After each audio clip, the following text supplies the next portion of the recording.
Father Miguel sat alone in his dimly lit office, the faint hum of the monitors filling the silence around him. Ever since a string of burglaries had shaken the parish, he had made it his nightly ritual to review footage from newly installed hidden cameras, hoping to spot anything suspicious. Night after night, the screens showed nothing but empty hallways, shifting shadows, and the occasional flicker of a faulty light. Tonight seemed no different until it wasn't. Suddenly, a familiar figure appeared on the screen, Cardinal Luis Antonio Tagle. Miguel's breath caught as he recognized the man. The cardinal moved with an air of caution, seemingly unaware of the camera's presence. What he did next would leave Miguel questioning everything. The events leading to this moment had begun 2 weeks earlier. The parish had been a hive of activity, buzzing with anticipation for the arrival of Cardinal Tagle. News of his visit spread quickly through the town, and the community rallied to prepare for the occasion. Families arrived at the church hours early, filling the pews and spilling into the courtyard, eager to see the man whose reputation for compassion, humility, and unwavering dedication to the faith had made him beloved far beyond the church walls. Father Miguel, standing by the main entrance, adjusted his collar nervously. Though he had met Cardinal Tagle before, the weight of this visit felt different. The cardinal's presence carried an aura that inspired both reverence and awe. As a sleek black car rolled into the gravel driveway, Miguel stepped forward, his palms clammy despite the crisp evening breeze. When the cardinal stepped out of the car, his warm smile and slight bow immediately put those gathered at ease. "Your Eminence," Miguel greeted, bowing deeply. Tagle's demeanor was gracious and serene, his very presence seeming to lift the spirits of the parishioners. In a community weighed down by recent troubles, his arrival felt like a balm, renewing a sense of hope and unity among the people.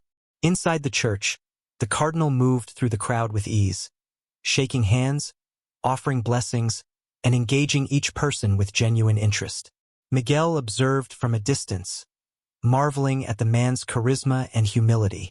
Despite his high rank within the church, Tagle carried himself with the modesty of a simple servant.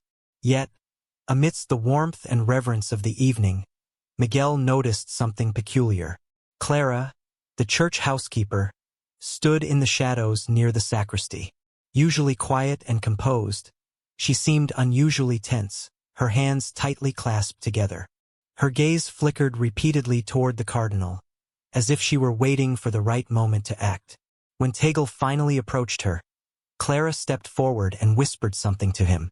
Miguel couldn't hear what she said, but he saw the cardinal nod in acknowledgement. His expression remained calm and unreadable.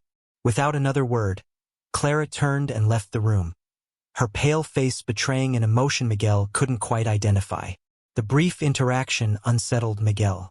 Clara's unusual behavior, especially in the presence of someone as revered as Cardinal Tagle, gnawed at his thoughts.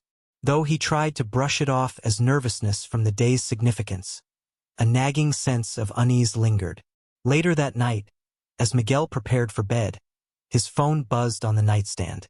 Groggy and disoriented, he reached for it. The caller ID displayed the name of the security company overseeing the church's cameras. His stomach sank. After weeks of uneventful monitoring, a late-night call could only mean trouble. "Father Miguel, we detected unusual activity on the church premises," the operator said. "You may want to review the footage from camera 3 near the east corridor." Miguel's heart raced as he dressed quickly and made his way to the small office housing the security monitors. The church was eerily quiet, its darkened corridors illuminated only by the faint glow of moonlight streaming through stained glass windows. Seated before the monitors, Miguel navigated to the footage in question. At first, the screen showed nothing out of the ordinary. Empty hallways, locked doors, and the stillness of the late hour. But as the timestamp crept past 11 p.m., a figure emerged from the shadows. Miguel's breath hitched. It was Cardinal Luis Antonio Tagle. The cardinal moved with purpose, his steps deliberate yet cautious. He paused occasionally to glance over his shoulder, scanning his surroundings as if ensuring he was alone. Miguel leaned closer to the screen, his pulse quickening. What could the cardinal be doing at such an hour? The footage grew more troubling. The cardinal approached Clara's quarters, his movements measured and intentional. He paused outside her door, his hand hovering over the doorknob. Again, he glanced down the hallway, his wary eyes betraying an unusual tension. Satisfied he was unobserved, he turned the knob and slipped into the room. Miguel froze, his mind racing to process what he had just seen. The sight of such a respected figure moving so covertly sent a wave of doubt and confusion crashing over him. His initial instinct was to dismiss it. Surely there was an innocent explanation. But the secrecy, the glances over his shoulder, and the late hour all painted a troubling picture. Miguel replayed the footage, scrutinizing every detail. The cardinal's behavior seemed calculated, almost methodical, as if he were carrying out a carefully planned act. Miguel's chest tightened. What could he be doing in Clara's room? He murmured aloud. Dark possibilities began to creep into his thoughts, clinging stubbornly despite his efforts to push them away. The weight of what he had seen, and the implications it carried, gnawed at him, leaving him with more questions than answers. As the hours ticked by, Miguel's unease deepened, the flickering glow of the monitors casting shadows of doubt across his troubled mind. Father Miguel switched off the footage and leaned back in his chair, pressing his fingers against his temples as he tried to make sense of what he had just witnessed. The dim glow of the monitor lingered in the corner of his eye, but the troubling images of Cardinal Tagle's secretive actions burned brighter in his mind. Miguel resolved to tread carefully, deciding to gather more information before making any decisions. Yet, deep within him, a gnawing unease remained. It was a feeling he couldn't shake, a quiet warning that what he had seen was the beginning of something far more complex than he could yet understand. As Miguel stepped out of the office, the quiet corridors of the church felt eerily oppressive. The darkness seemed deeper, the silence heavier, as if the very walls bore the weight of the secrets they contained. Shadows stretched long across the stone floors, and the faint glow of moonlight filtering through the stained glass windows offered little comfort. Miguel's footsteps echoed faintly as he made his way back to his quarters, his mind racing with questions. Could he be misinterpreting what he had seen? Or was he on the brink of uncovering something that might shatter the delicate trust within the church? Morning arrived, but the warmth of the sun did little to dispel the cold tension that had settled over the parish. The usual hum of early prayers and greetings was replaced by hushed whispers and furtive glances. Somehow, despite Miguel's hopes to contain the matter, word of the cardinal's nocturnal movements had seeped into the congregation's gossip. I heard he was seen near Clara's quarters, one woman murmured to another as they stood near the courtyard. Surely it's nothing, came the reply, though her tone carried more doubt than conviction. Cardinal Tagle is a man of God. There must be an explanation, but not everyone was so quick to defend him. A man is a man, a gruff voice interjected from nearby. Clergy or not, secrecy at that hour raises questions. Miguel passed through the crowd, overhearing snippets of conversation that only added to his growing burden. Each comment felt like another stone pressing down on his shoulders, a weight that made it harder to maintain his composure. He had hoped that the incident would remain confined to the security footage, but now it had taken root in the collective consciousness of the parish. What had started as a quiet unease was quickly spiraling into something uncontrollable. In the midst of the tension, Miguel's thoughts turned to Clara. Always a reserved and quiet figure, Clara now seemed almost ghost-like. She avoided eye contact, kept to herself, and declined to join the other nuns in their morning prayers. Her shoulders were hunched, her steps hesitant, and her gaze fixed downward, as though she carried a burden far too heavy for one person to bear.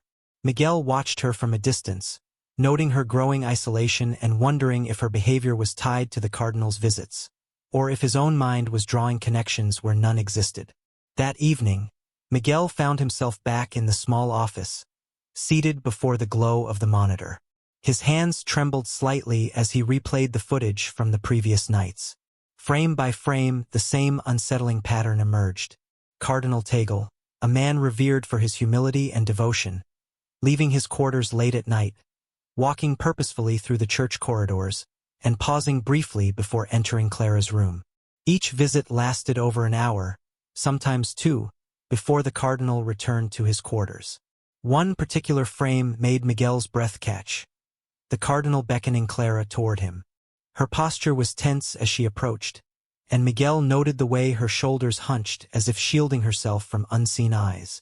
When she finally left the room, her eyes were rimmed with red, as though she had been crying. Miguel sat frozen, his thoughts a whirlwind of doubt and dread. This was no isolated incident. The consistency of the cardinal's actions suggested intent, and the secrecy surrounding them cast a long shadow of suspicion. Yet Miguel clung to the hope that there might be an innocent explanation, though each passing moment made it harder to believe. Hours slipped by as Miguel wrestled with his conscience. To confront Cardinal Tagle would mean risking everything: his position, his reputation, and potentially the stability of the church itself. But to remain silent felt equally wrong. How could he, as a man of faith, turn a blind eye to something so troubling? His deliberations were interrupted by the buzz of his phone on the desk. The caller ID displayed the security company's name, sending a chill through his chest. "Father Miguel," the operator said, their voice steady but laced with concern. "We've reviewed additional footage and noticed a recurring pattern of activity. Given the circumstances, we feel obligated to inform you that this behavior is highly irregular. It may warrant further action." Miguel thanked the caller and hung up, the weight of their words pressing heavily on him.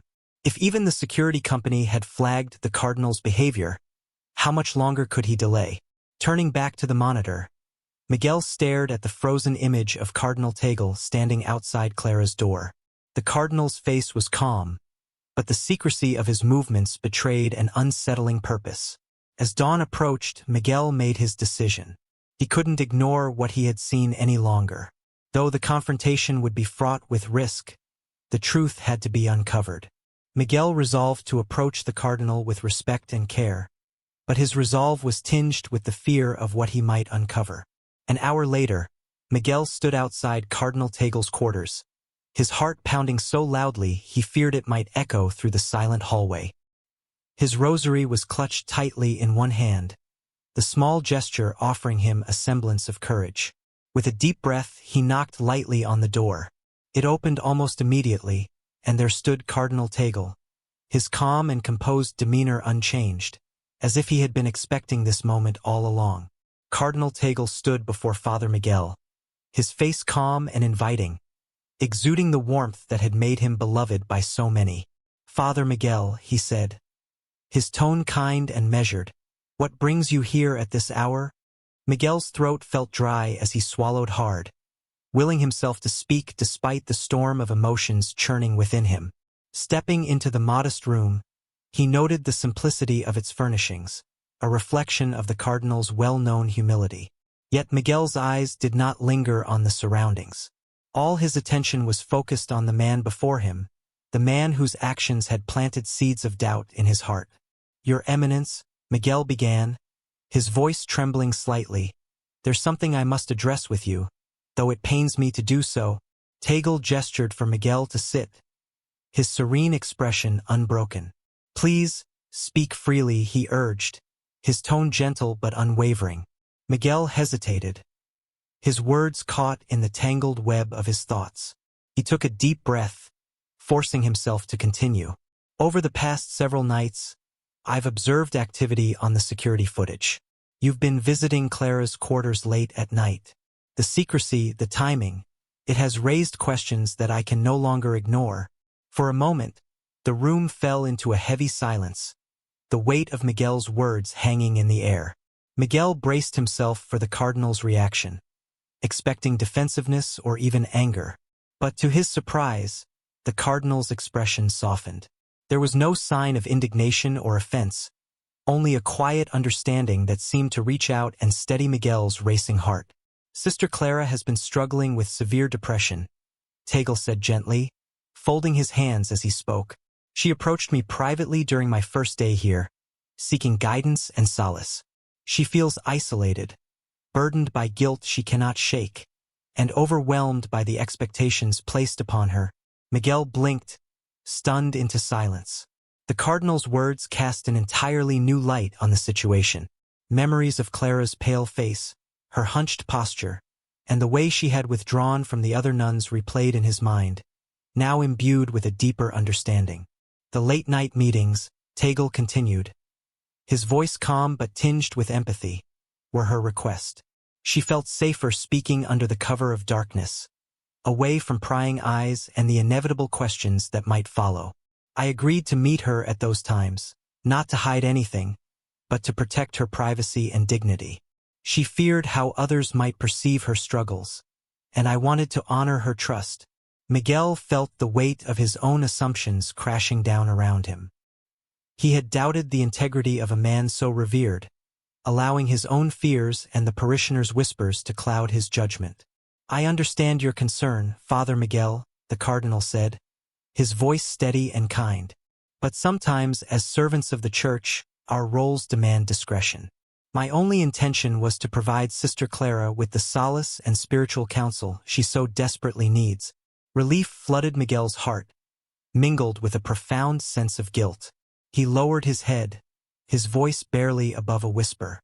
"I am sorry, Your Eminence. I allowed doubt and fear to blind me to the truth." Tagle placed a hand on Miguel's shoulder, his touch both reassuring and grounding. "We are all human, Father Miguel," he said, his tone filled with wisdom and compassion. "Even in our faith, fear can creep in. What matters is that we act with humility and seek the truth, as you have done tonight." As Miguel left the cardinal's quarters, a sense of peace began to settle over him, though it was tempered by the realization of how easily appearances could mislead. He resolved to carry this lesson forward, to temper his judgments with understanding and to approach future challenges with both caution and compassion. Later that afternoon, as the church bathed in the soft glow of the setting sun, Clara approached Miguel in the quiet stillness of the chapel. Her steps were hesitant, her voice soft and almost trembling as she spoke. "Thank you, Father, for understanding and for keeping my struggles private," she whispered, her words heavy with the weight of relief. Miguel nodded, his heart heavy with humility. "You're not alone, Clara," he said gently. "We are here for you." Walking away, Miguel reflected on the delicate balance between trust and doubt, and the profound consequences of allowing fear to guide one's actions. He vowed to face future trials with an open heart, knowing that mistrust, even when unspoken, could exact a heavy toll. Have you ever made an assumption, expecting the worst only to be proven wrong? Share your experiences in the comments below. We'd love to hear your stories. Until next time, may we all strive to approach life with a little more caution, compassion, and understanding. See you in the next video.